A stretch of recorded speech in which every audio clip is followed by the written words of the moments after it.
Ayla, why are we in a broom closet? I mean, we were wandering that fucking IKEA for God knows how long.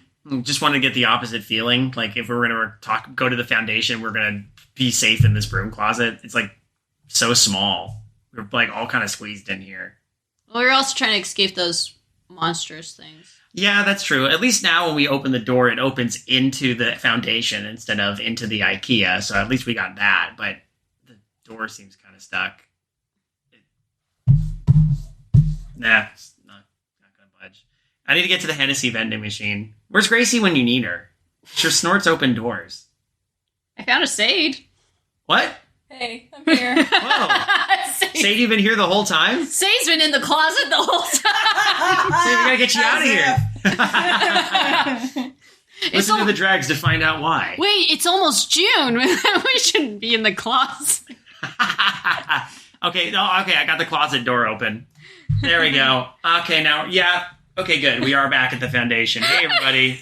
Welcome to Undercooked Analysis. Is another SCP Roundup. What? So soon? Yeah, it's true. It happens. We saw some of your suggestions and we figured we'd try and make our way back here, but we took a detour in order to avoid IKEA. Ended up in this closet. But now we're out of the closet.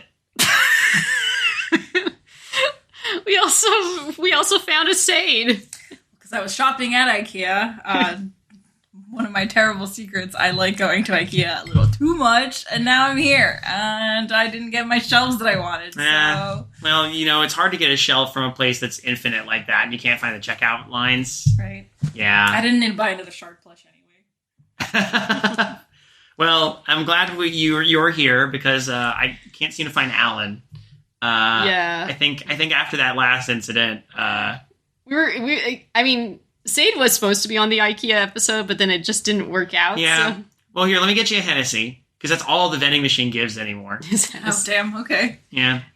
And to make up for the fact we couldn't read the IKEA SCP with Seid, we're gonna read.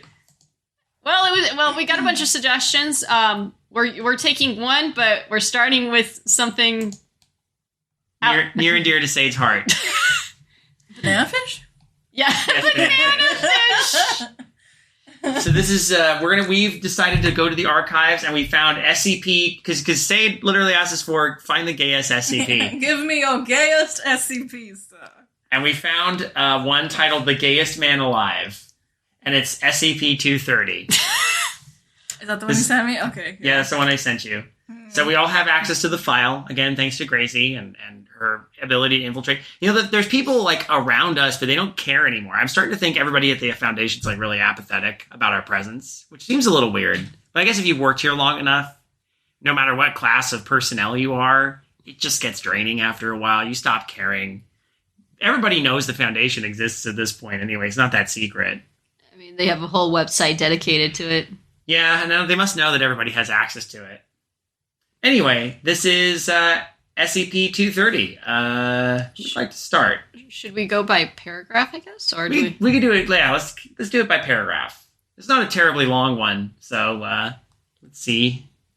Tell you what, I could start if you like, and then we can go ping, ping, like that. That works. Do it, Okay. coward. Okay, fucking watch me.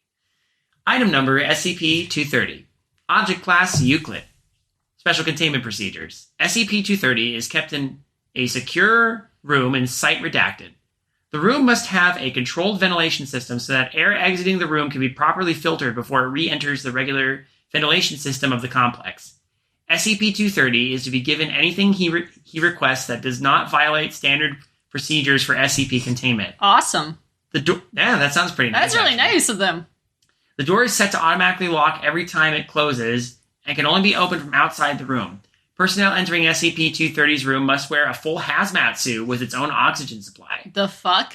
Personnel exposed to the air in SCP-230's cell or who come into physical contact with SCP-230 or any of SCP-230's bodily fluids must be contained and held for observation for no less than 1 month. Personnel still exhibiting symptoms of SCP-230 after 1 month are to be terminated. What the fuck? If personnel are cleared by on-site staff after a month, they are then to be transferred to and forbidden contact with SCP-230. Well, I mean, it's some containment procedures. I guess we'll figure it out relatively soon. What the fuck is... Okay.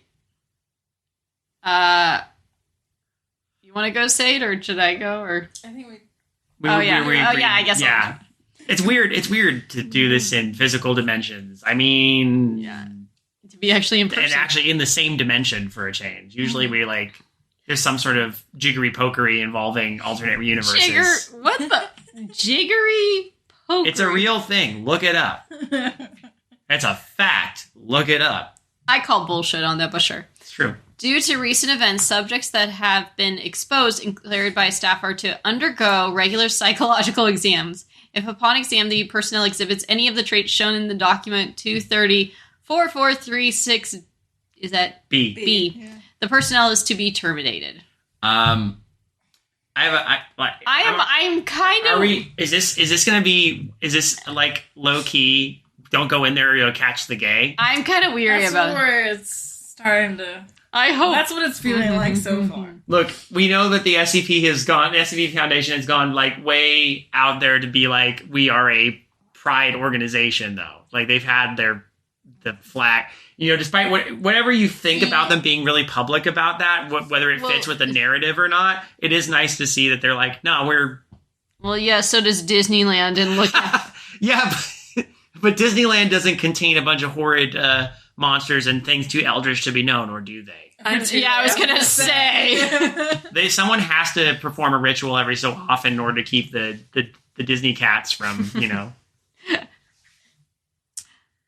Note: subject has made several escape attempts utilizing personnel exposed to SCP-230. This represents a low threat due to the fact that exposed personnel are usually impaired. However, personnel will become violent in order to stay in SCP-230's presence. Oh, okay. I'm wondering if Wait. it's it might be less. You'll catch the gay and more. You will be gay for this guy. Now, does this only affect male personnel then? Ooh, Oh, I'm curious. Or all personnel? They haven't. I guess we'll find out, because now we're getting into the description. Mhm. Perfect. Description. SCP-230 is a male Caucasian with a lean build and gaunt appearance. SCP-230 is 185 centimeters, 6 foot 1 inch tall, 68.4 kilograms, 150 pounds, and appears to be in his early 30s. He wears bright clothing and prefers the colors pink and yellow. SCP-230 is a very cheerful individual who appears to be incapable of negative emotions. He's combining pink and yellow. I disapprove his fact. Pink and yellow, pink and yellow, pink and yellow.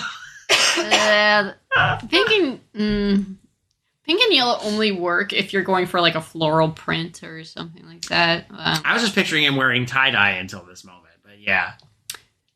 It's worse. It's worse. Oh God. Pink and yellow tie-dye. Well, I mean, just general tie-dye, but pink and yellow tie-dye sounds pretty atrocious. I just imagine him cover in head to toe rainbow shit. Well, I mean, I'm waiting for the extra. I'm waiting for the other shoe to drop now. SCP-230 secretes a chemical similar in composition to heroin from his pores. Whoa! Whoa! The chemical has been named compound extract or Compound redacted. redacted extracted. Jesus.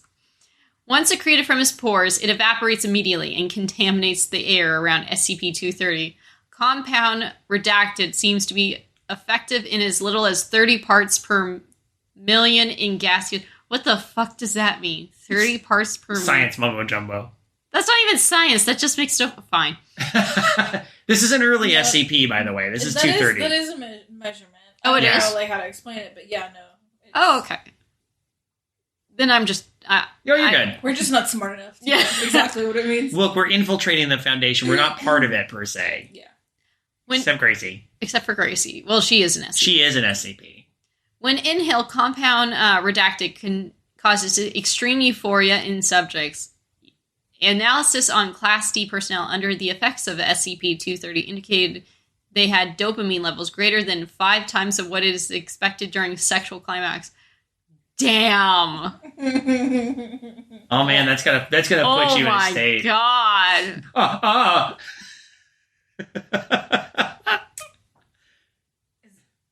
wait. Sorry. Subjects expressed impairment similar to the effects of heroin.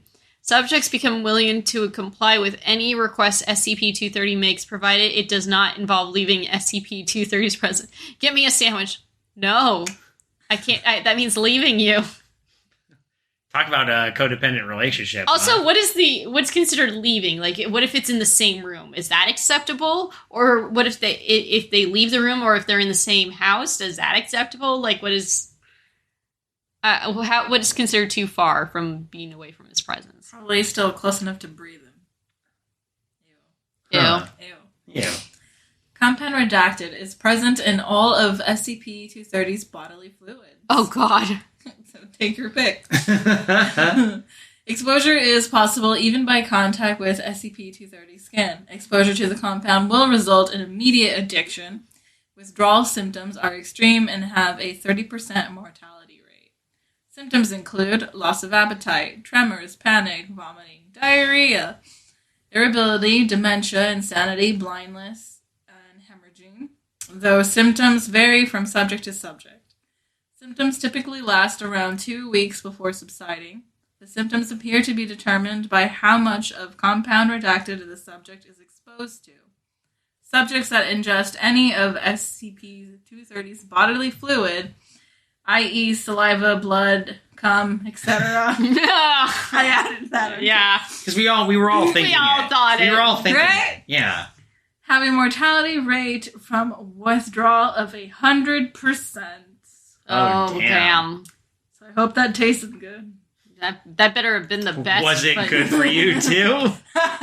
Jesus. Well, what if they're with them at all times? Are they okay? Like, this is just their life now? Well, I guess. I guess it is.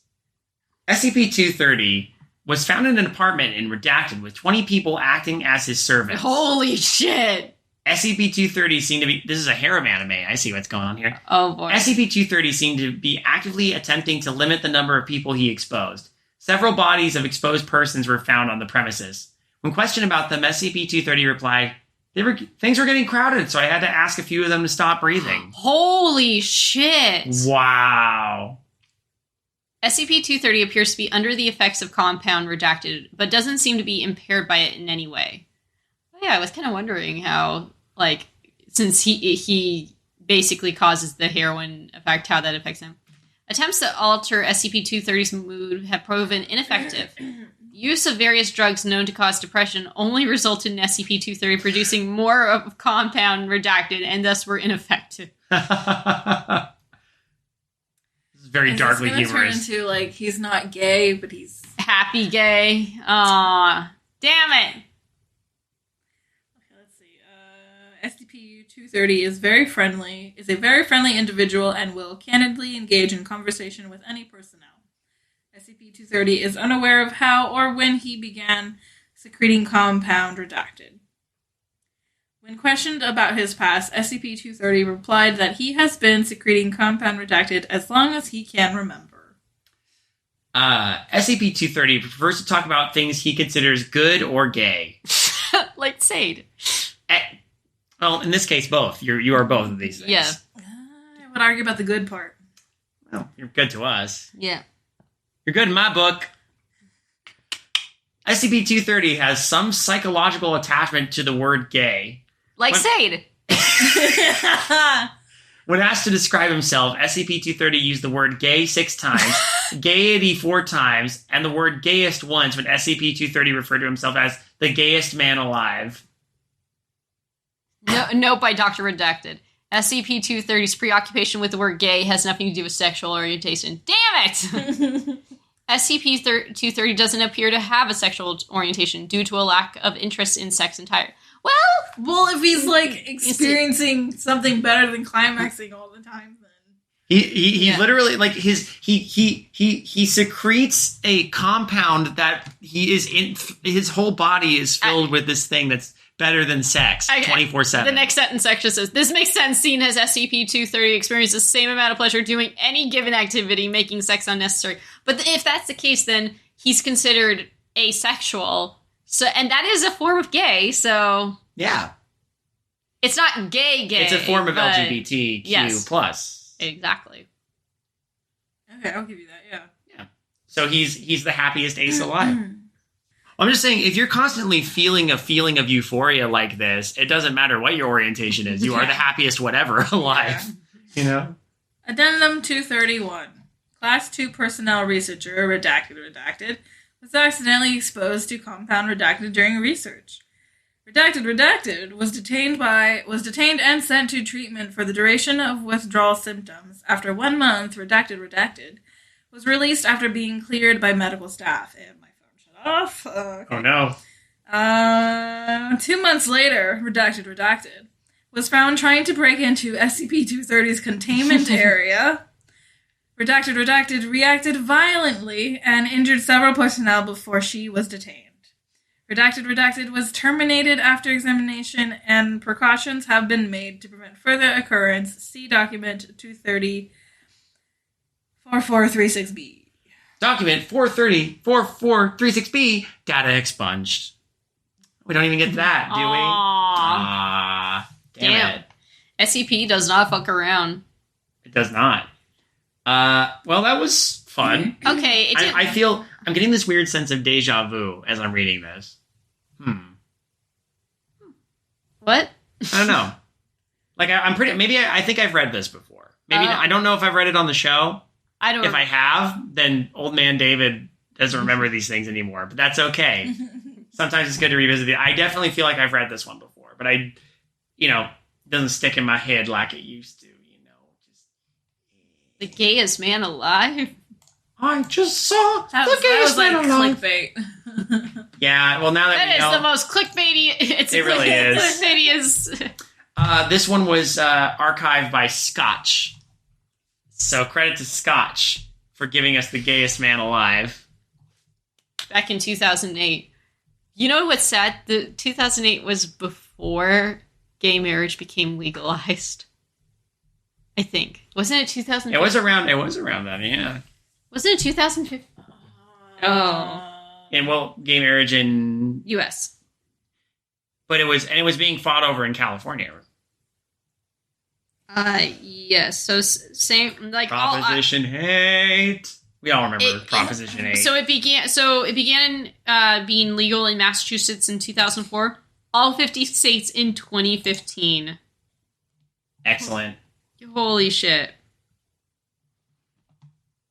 Well, it's not as gay as I thought it would be, despite being called the gayest man alive. I still enjoyed it, though. Yeah, It's cute. It was cute. Yeah.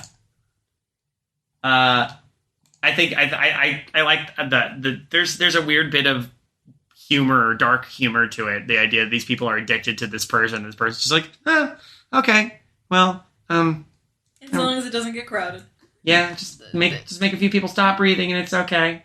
There's that part of me that just wonders if it feels like 5 times better than sex or like a orgasm.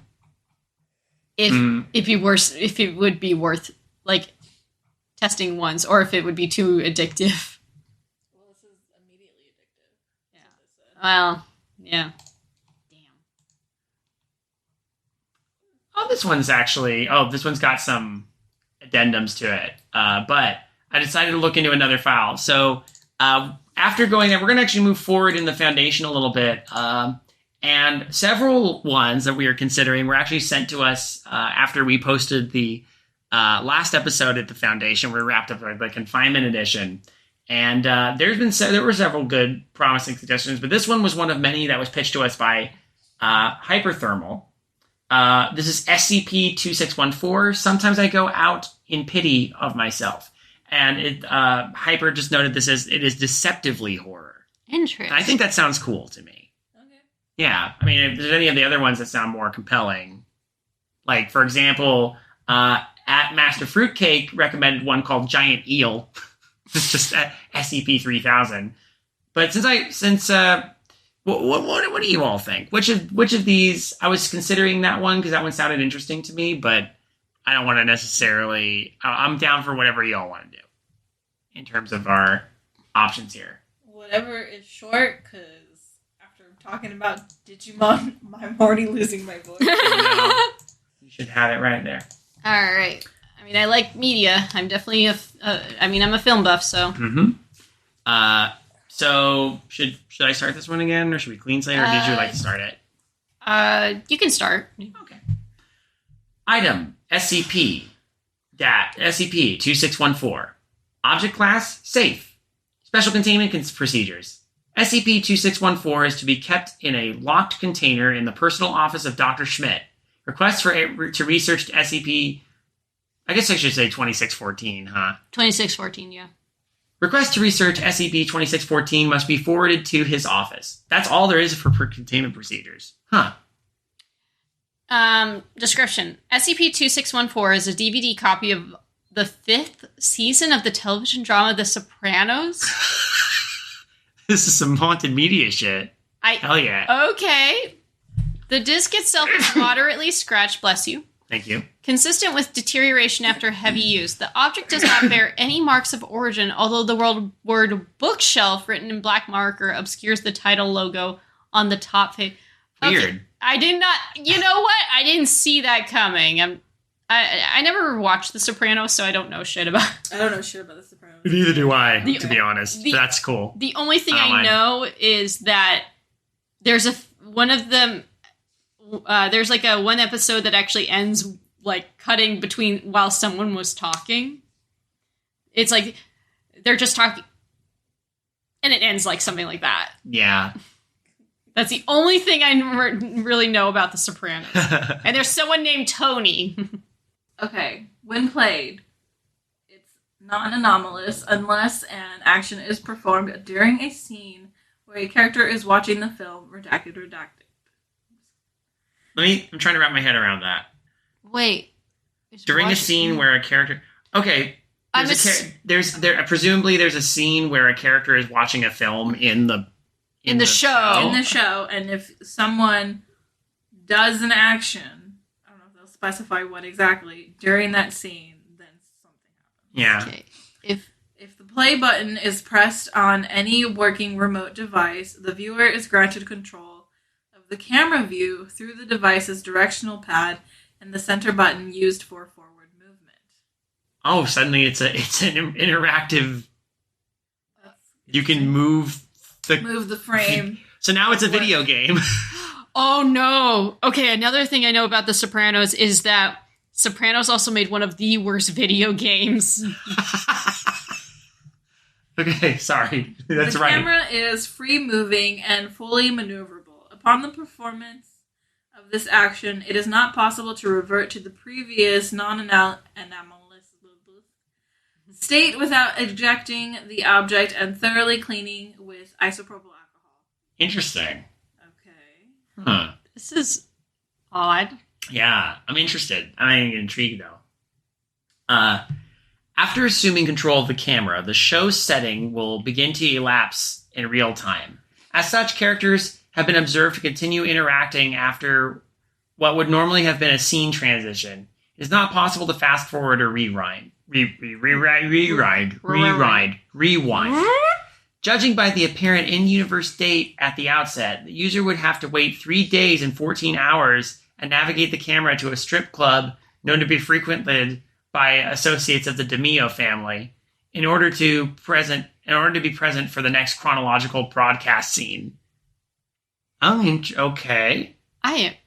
God, I feel like I should... So basically, once you do that and you start moving the camera, everything now moves in real time. There's no scene transitions. The next scene in the series would take place 3 days later at this one event. And you would have to move the camera to the correct location to see it. Oh! Yeah. That is interesting. Okay. So now suddenly everything is happening in universe, in real time, no skipping. Okay, interesting. The POV cannot pass through solid objects. If maneuvered out of the Soprano residence, it is theoretically possible to ascend to deep space.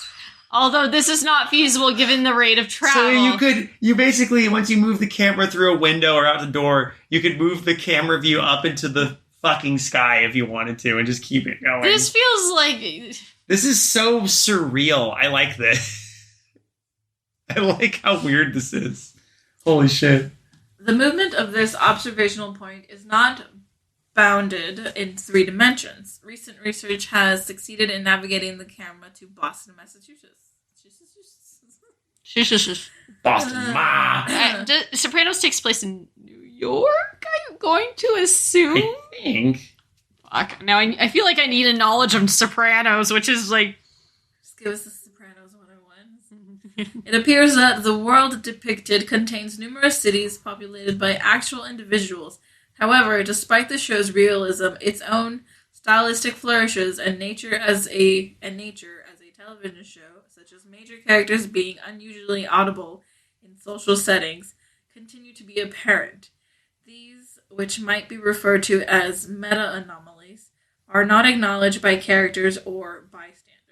So, like, everybody else in the world is still kind of background somehow. Jeez. Okay, so the story of The Sopranos, according to Wikipedia, revolves around Tony Soprano, a New Jersey-based Italian-American... New Jersey? Yeah, New Jersey-based Italian-American mobster, portraying his difficulties as he tries to balance family life with his role as the leader of a criminal organization. Okay, that sounds about what I had known about. This is explored during his therapy sessions with psychiatrist Jennifer Melfi. And I know there are people who have probably seen The Sopranos like, God damn it! How do you not know about it? I mean, to be fair, weirdly enough, there's a lot of media we have not consumed. It's okay, gang. Like JoJo. Listen to the Dregs for that. I would love to hear people smash or pass opinions for that, though. I'm just saying. I'm gonna find a way to get you to watch it. Now, I think one character called Dio. Yeah, but I can't say Smash because it's my brother's nickname. Well, the one thing I know is there's a line that says, "You thought." Well, fuck me. How does it go, David? The meme is usually associated with, you thought it was this and this or this and this, but it was me, Dio. Because it was always Dio in disguise. I think is it me now? You just read the bit about the bystanders? I read the bit about bystanders. Yes. Yeah. The POV itself cannot manipulate the environment, but is capable of entering the settings of other visual media if it is directed to move into an in-universe television or computer screen until the image occupies the entire field of view. From that point, the camera can be navigated onto other screens in that setting, and so on, potentially indefinitely. So if someone's watching Jurassic Park, you could zoom the camera into Jurassic Park, and now you're zooming through Jurassic Park. This is a rabbit hole. This is crazy. Wow. All because of a fucking Sopranos DVD. Amazing. Researchers can see the impossibility of fully mapping these mimetic universes, although efforts are ongoing. Since these mediums can potentially differ radically from their parent universe, such as actors existing as their actual character portrayal, it is possible to enter alternate or unknown media.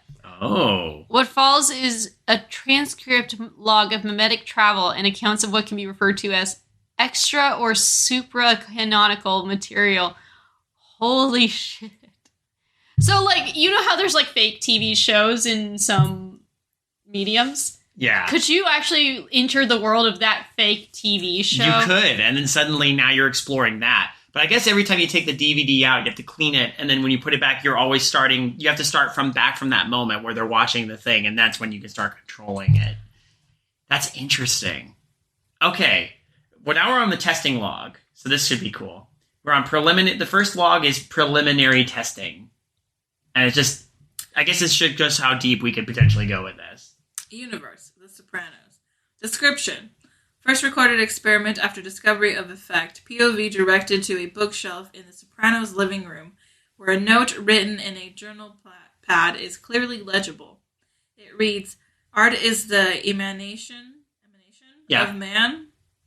Man, the emanation of nature. God, the grandfather of art." All right. Damn. Universe. The Sopranos. Description. POV ordered to remain in place at starting point for exactly 10 hours, during which Tony Soprano retires to bed and awakens at 7 a.m. He subsequently becomes agitated at the lack of a brand of orange juice drink in the refrigerator.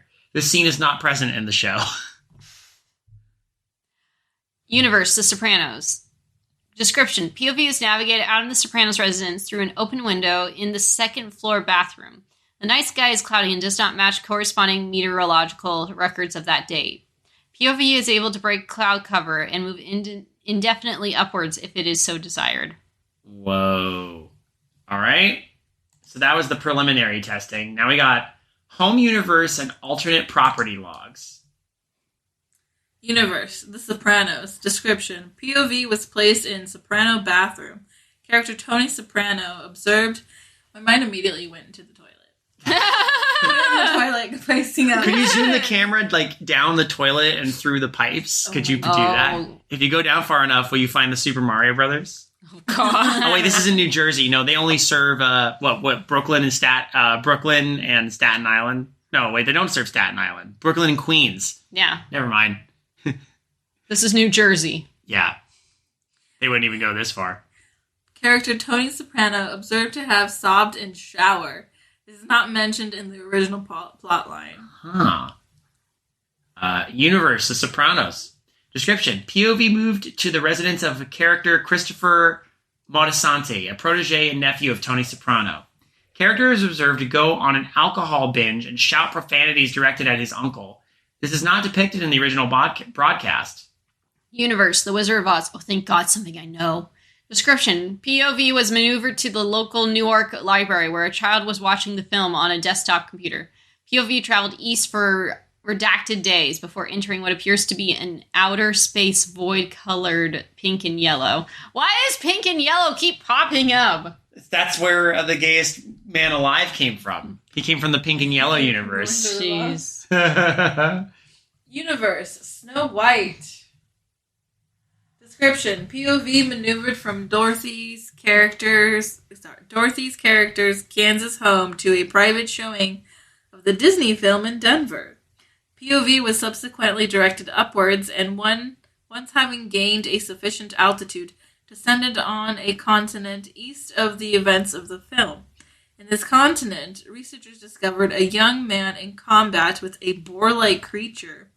It was revealed the princess stepmother is a dark sorceress and had been manipulating the events to ensure the crown for her youngest son. As there are obviously no television sets in this setting, testing was suspended and resumed in home universe. Okay. Damn. So from Dorothy's Kansas, they found someone screaming the Snow White and then went into there. That's okay. This is getting layered. This is crazy. Universe, The Simpsons. Found in home located in Soprano neighborhood. When POV is directed out of Springfield, researchers discovered characters in the style of rival show Family Guy, which has been justified in the crossover event that aired 10 years after initial airing of the anomalous Sopranos episode. The program's respective cartoon physics have been observed to cause considerable environmental and occasional urban devastation. Universe, The Jetsons. Oh, wow. Description, found in the home of former DeMeo, and I'm probably butchering it, I'm sorry, family boss Corrado Soprano. POV was immediately directed to descend beneath the setting's thick atmospheric cloud cover. Researchers discovered what appears to be a 1950s-era archetypal American family referred to as the Jacksons that live in a WASP suburban community inoculated from the planet's toxic atmosphere. The Jackson family members correspond roughly to the character types in the Jetsons and the Flintstones. Holy shit. So, I get what they're trying to do, but that's so... This is such a weird one. I kind of like it. Universe. Last Temptation of Christ. Oh, no. Of course, it's the one that I get. Description. Found playing in the DeMeo family associate... Bobby's residence. That's fair. Yeah. That's a tricky last one. After the final scene, after which a crucified Jesus proclaims, "It is done," and the screen flickers to white, the credits did not play. POV was ordered to move forward, and there was no way to gauge movement. Researchers were ordered to place an object on the center button overnight. Upon the return, POV was revealed to have been stopped in front of a luminescent female figure. Data expunged. What the fuck? So they just moved the camera forward and left it alone. They moved it forward into a white Yeah, until they got to a female figure. Huh. Interesting. Universe, Goodfellas. Description: POV ordered to inspect the cockpit of a helicopter. Ray Liotta's character fears to be the federal authorities. Upon inspection, helicopter pilot revealed to be a civilian. I love the fact they say Ray Liotta's character and not his character's name, just because it's like, fuck, it's Ray Liotta. Everybody does it. No one remembers. It's just Ray Liotta. Universe 2001: A Space Odyssey. Oh, fuck. Description: researchers were able to discover a second terrestrial monolith in the ocean, supposedly linked to an Atlantis-like civilization after entering a research character's office and perusing all readable material. God, I feel like it's like, hi, you've been asked to examine SCP-2614, and I can imagine whoever the SCP agent is testing this is like, this is fucking wild, man. Deeper and deeper and deeper, Jesus. And then Christ. this person comes home and their spouse is like, oh, hey, honey, how was your work day? Weird. Well, I mean, you work for this SCP Foundation, honey. Yeah, but you know what? I can't explain, but know that this is probably one of the better gigs that I have compared to the other SCP. Yeah, other people are being eaten by the fucking lizard that can't die or getting their neck snapped by the killer statue. I just get to watch. I just get to dive through the metaverse, starting from The Sopranos. I feel like that would make it really hard to watch TV at home. Yeah. Yeah. See, at least from now on, TV's ruined for me. Why? Because when I watch it at the Foundation, I can go wherever the hell I want. I bet you didn't know all these details about Kansas, did you? Which Kansas? Dorothy's Kansas. Or Snow White. And they're like sitting there and they're just watching. I don't know, what do couples watch nowadays on television? The 700 Club. I don't fucking know. What the all I can think is I could be watching The Sopranos right now. Oh my god. Could you imagine that's your job at the Foundation? Go watch the Sopranos DVD again. Okay? Yeah. Time to go exploring. Universe 2001: A Space Odyssey. Above experiment repeated, but POV entered the film during the infamous Star Child sequence. POV subsequently unable to move. View appeared to be moving through a vortex of visually distorted nature scenes. Data expunged. Huh. I could only imagine how trippy it would be if you were to go through the Space Odyssey world. Yeah, clearly that's an adventure and a half. Universe, Gladiator. Encountered playing in the home of a character known for his love of the film. When entered, POV traveled to southern Antioch to see the earliest Christian churches. The churches themselves were considerably more elaborate and lavish than the real-world counterparts, typical of Rome's depiction in the actual film. All right, so that was home universe and alternate property logs. Now we're getting into alternate media logs. I'm waiting for this to get creepy. Yeah. Yeah. It's already a little weird, but It's definitely weird. It's definitely interesting. yeah. Mm-hmm. But I want to be creeped out. Yeah. Is it my turn? Yeah, go for it. Universe trailer for the film Troy on the Sopranos television set. Description: following discovery of ability of POV to enter other settings, camera is directed into a movie trailer for the film Troy during a scene in which Achilles is shouting to inspire his men. The scene continues as if POV had entered the actual film. Okay. No cuts, no editing, just real time. Wait, does that mean you can enter Achilles' point of view, and then when he goes to fuck his gay lover, you get to see that? I think you do, yeah. Hell yeah. No fade to black here. Universe commercial for a brand of laundry detergent. Description: as commercial runtime was 24 seconds, researchers observed a wall or area of white space advancing at a slow rate from the west of the commercial setting. Researchers reported conditions in the city as becoming increasingly violent and chaotic. Researchers have been advised not enter commercial broadcasts due to distress experienced by apparent inhabitants. Oh, okay. That actually reminds me of a short film. I haven't seen it myself yet, but I've bookmarked it to make the boys watch on the Jameson tapes. Now I'm curious. I know you probably won't reveal it. I can't. Of course, if they listen to this, I don't want to say too much. Yeah, Okay. better to keep it under wraps. Universe MP3 visualization on Windows desktop computer. Oh, geez. Oh my god! So like you used to have on Windows Media Player. Oh, yeah. POV directed into computer screen playing a Windows Media music visualization. Researchers discovered a dark blue void in which it was possible to discern moving waveforms in the distance. It is believed these other waveforms consist of visualizations being played on other screens. We've entered the music verse. Universe music video, literally. Description. POV directed into computer screen playing a music video depicting artists at an extravagant beach party. Excuse me. Due to the video's stylistic direction, the setting appeared in eclectic colors. POV remained immobile for 6 hours. Jesus.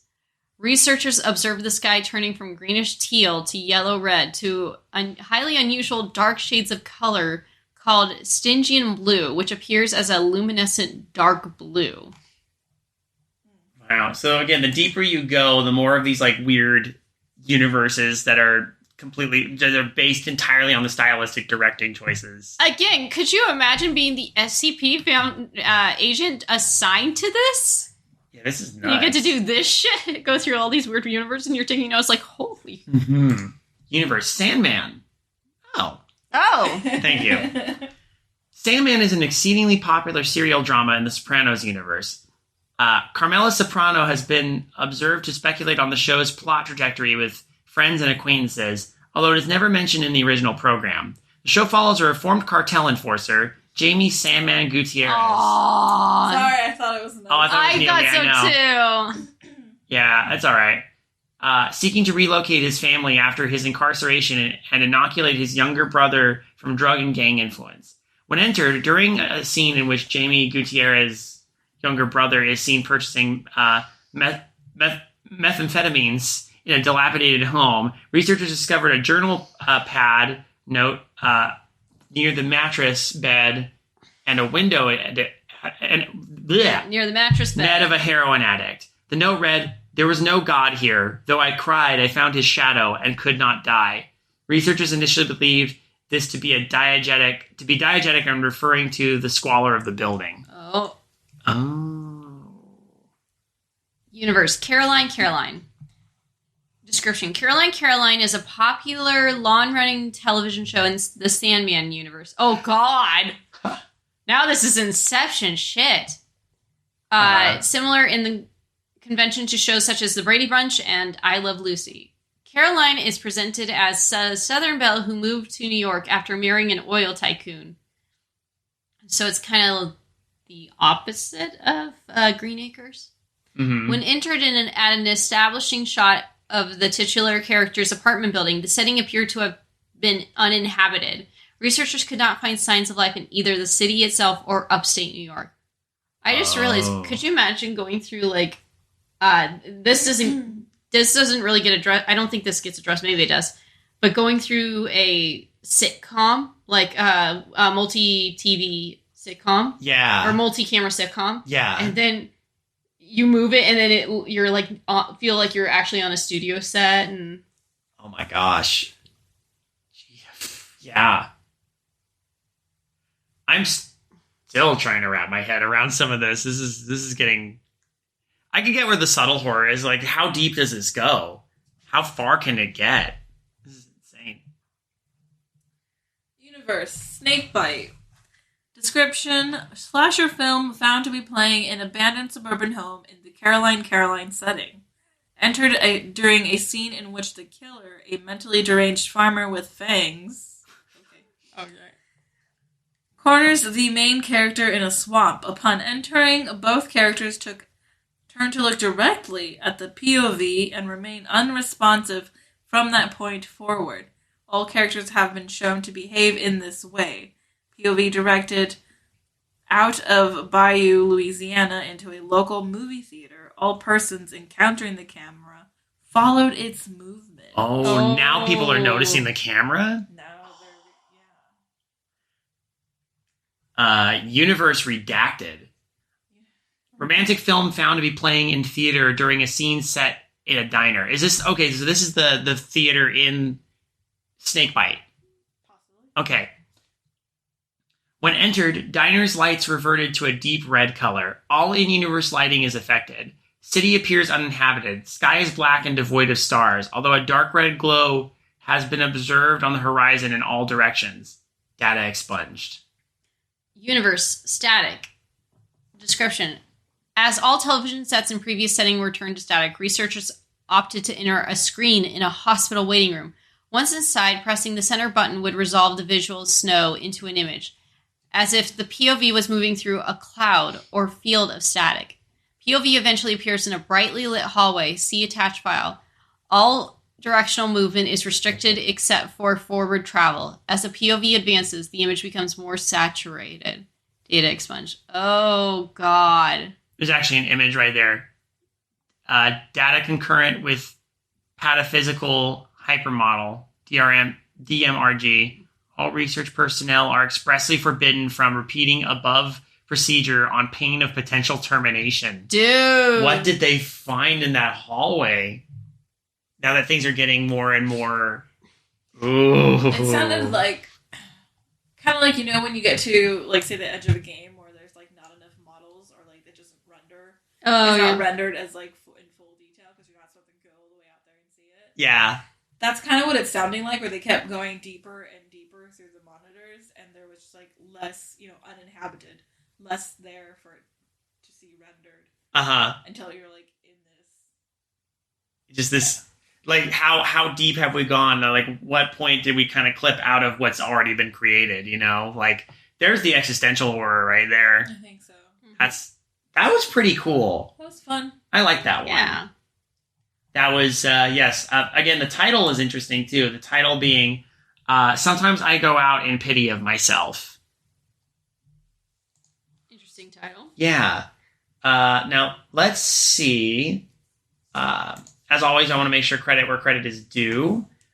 This one, going back through the archives, was initially uploaded by bbaztek.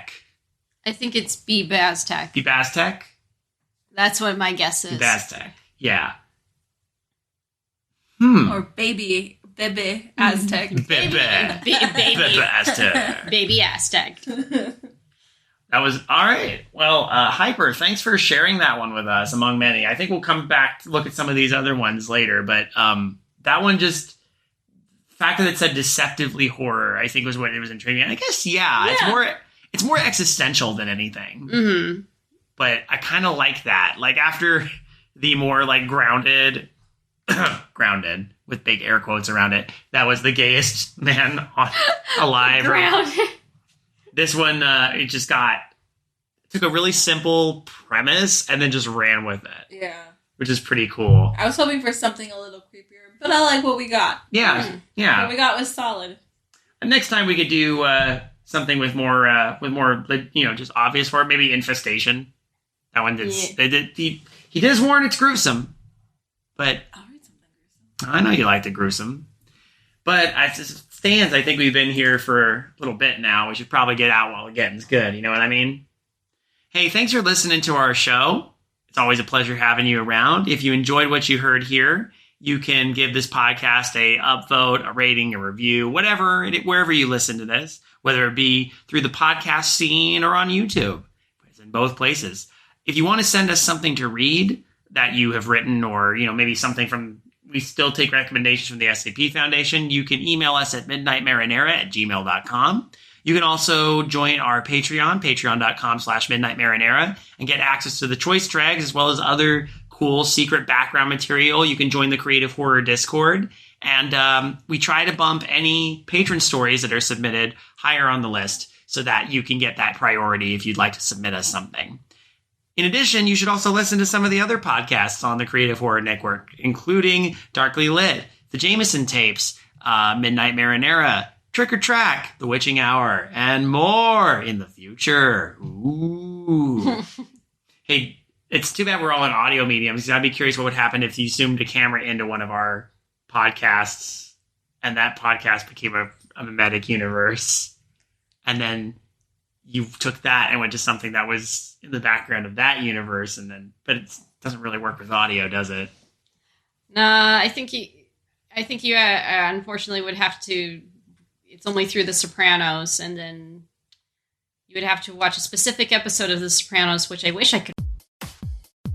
Good evening, intrepid listeners. This is the Pasta Shade, the host of Midnight Marinara, and this podcast is part of CreativeHorror.com, a network of podcasts and creators working together to build a constructive community of horror fans. For more content like this, visit us at CreativeHorror.com.